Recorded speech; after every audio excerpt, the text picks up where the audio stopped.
बिस्मिल्लाहिर्रहमानिर्रहीम। अस्सलाम वालेकुम। मेरा नाम है पलविशा काशिफ और मैं गौहर पब्लिशर्स में आपको खुशामदीद कहती हूँ।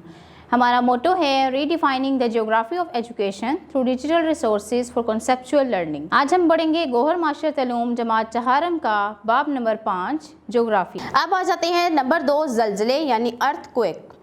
सतह ज़मीन के ज़ोरदार झटकों से कांप उठने या थरथराने को ज़लज़ला कहते हैं। जैसा कि आप जानते हैं कि ज़मीन के अंदर मौजूद प्लेटों के हरकत में आने से भी ज़लज़ले आते हैं। ज़लज़ले ज़ेर ज़मीन कुदरती अमल के नतीजे में पैदा होने वाली हरारत और तवानाई की लहरों की वजह से भी आते हैं और आतिशफ़िशा पहाड़ों के फटने से भी। ज़लज़लों के इलाकों में जानी और माली नुकसान हो सकता है।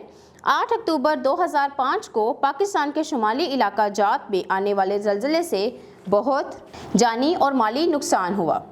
इसके अलावा गैस और बिजली का निज़ाम, इमारतें और सड़कें भी तबाह हो गई थी। ज़लज़ले की शिद्दत का अंदाज़ा लगाने के लिए एक पैमाना इस्तेमाल होता है जिसे रिक्टर स्केल कहते हैं। अच्छा, अब हम पढ़ते हैं कि ज़लज़ले से बचाव के लिए हिफाजती इक़दामात क्या होने चाहिए। जिन इलाकों में ज़लज़ले आते हों वहाँ मकानात लकड़ी के बनाए जाएँ और ज़्यादा बुलंद इमारतें तामीर ना की जाएँ। ज़लज़ले के मुमकिना ख़तरे से बचने के लिए इमारतों से बाहर निकलने की कोशिश करें। अगर आप बाहर हैं तो ऊंची इमारतों से दूर रहें। अवाम को ज़लज़ले के हवाले से ख़ुसूसी तरबियत दी जाए। ज़लज़ला ज़दगान के लिए इमदादी कैंप लगाए जाएँ जहां उन्हें खाने पीने की चीज़ें और तिब्बी सहूलियात फराहम की जाएँ। अब आ जाइए नंबर 3 गर्दबाद या समुद्री तूफ़ान। अगर किसी जगह का दर्जा हरारत बढ़ जाए तो हवाएं गर्म होकर ऊपर उठती हैं और इस जगह हवा का दबाव ज़्यादा हो जाता है। इर्द गिर्द से ज़्यादा दबाव वाली हवाएं कम दबाव वाले इलाके की तरफ तेज़ी से चलती हैं। हवाओं के तेज़ी से चलने की वजह से गर्दबाद बनते हैं। दूसरी आफात की तरह इसमें भी निज़ाम ज़िंदगी बहुत ज़्यादा मुतासिर होता है। इससे जानी और माली नुकसानात भी होते हैं। गर्दबाद से बचाव के लिए हिफाजती इक़दामात क्या होने चाहिए। साहिली इलाकों से रिहाइश दूर रखी जाए और अगर इमारतें एक जगह के करीब हों तो मौसमी हालात से आगाह रहा जाए। मुमकिना ख़तरे का इंतबाह जारी होते ही महफूज मकामात पर मुंतकिल हो जाएं। अब आ जाएं नंबर 4 पर बर्फ़शार। बर्फ़शार दरअसल पहाड़ों पर आने वाला बर्फ़ का तूफ़ान है। बर्फ़ के इत्साम गिरने से पहाड़ी ढलवान पर बने हुए मकान तबाह हो जाते हैं, पहाड़ी रास्ते बंद हो जाते हैं और सड़कें टूट जाती हैं। बर्फ़शार की वजह से वहां पर मौजूद लोगों को जानी या माली नुकसान पहुंच सकता है। पाकिस्तान में पहाड़ी इलाकों में मौसम बरसात और मौसम सरमा में अक्सर तोदे गिरते रहते हैं। अब हम पढ़ते हैं कि बर्फ़शार से बचाव के लिए हिफाजती इक़दामात क्या हैं। हमें ऐसे पहाड़ी इलाकों की तरफ जाने से इज्तनाब करना चाहिए जो बर्फ़ से ढके हुए हों। मौसम बरसात और मौसम सरमा में बर्फ़ानी तोदों वाले इलाकों से दूर रहा जाए।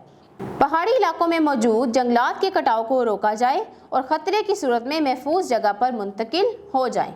जो अब आ जाइए सफ़ा नंबर 69 पर। अब हम पढ़ेंगे आबादी यानी पॉपुलेशन।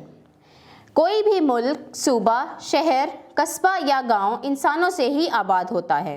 किसी भी मुल्क में बसने वाले लोगों की कुल तादाद वहाँ की आबादी कहलाती है। यानी किसी भी मुल्क में जितने लोग बसते हैं या रहते हैं वो उस मुल्क की आबादी कहलाते हैं। पाकिस्तान की मौजूदा आबादी 21 करोड़ से ज़ायद है। आप सोचते होंगे कि इतनी तादाद में लोगों की गिनती किस तरह मुमकिन है। हम अपने घर के अफराद को तो बआसानी गिन सकते हैं, मगर हमारे लिए ये मुमकिन नहीं है कि हम अपने शहर और मुल्क की आबादी को गिन सकें। ये काम हुकूमत करती है और हुकूमत के नुमाइंदे घर घर जाकर सर्वे करते हैं। अब हम पढ़ते हैं कि मरदमशुमारी और इसकी अहमियत। तो बच्चों, मरदमशुमारी क्या है। मुल्क में लोगों की तादाद मालूम करने और इनके बारे में मालूमात जमा करने को मरदमशुमारी कहते हैं। मरदमशुमारी के ज़रिए से हुकूमत शहरियों के बारे में मुख्तलिफ नौइयत की मालूमात इकट्ठी करती है। मिसाल के तौर पर उम्र, जिन्स, मज़हब, तालीम और पेशों वगैरह के बारे में मालूमात शामिल होती हैं।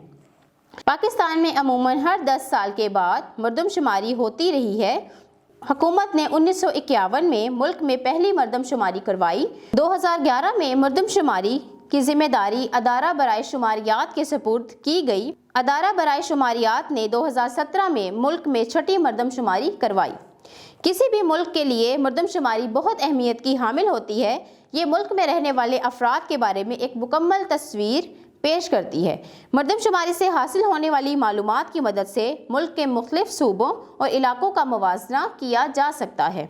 حکومت ان معلومات کو مستقبل کے منصوبوں کے لیے استعمال کرتی ہے، جیسا کہ آئندہ سالوں میں آبادی کے تناسب سے کن وسائل کی ضرورت پڑے گی، تعلیم، صحت، ذرائع آمد و رفت اور رہائش وغیرہ کی سہولتوں کے لیے کتنا بجٹ مختص کرنا ہوگا وغیرہ۔ یعنی ایک ملک میں رہنے والے افراد کے بارے میں معلومات جاننا بہت ضروری ہے، وہ کس طرح کہ آئندہ سالوں میں آبادی کا تناسب کس قدر بڑھ جائے گا اور کون کون سے وسائل درپیش ہوں گے، ان سب کے لیے اب مردم شماری کی بہت اہمیت ہے۔ یعنی ملک میں رہنے والوں کے لیے تعلیم، صحت، ذرائع آمد و رفت اور رہائش وغیرہ کی سہولتوں کے لیے کتنا بجٹ مختص کرنا پڑے گا، اس سب کے لیے مردم شماری بہت ضروری ہے۔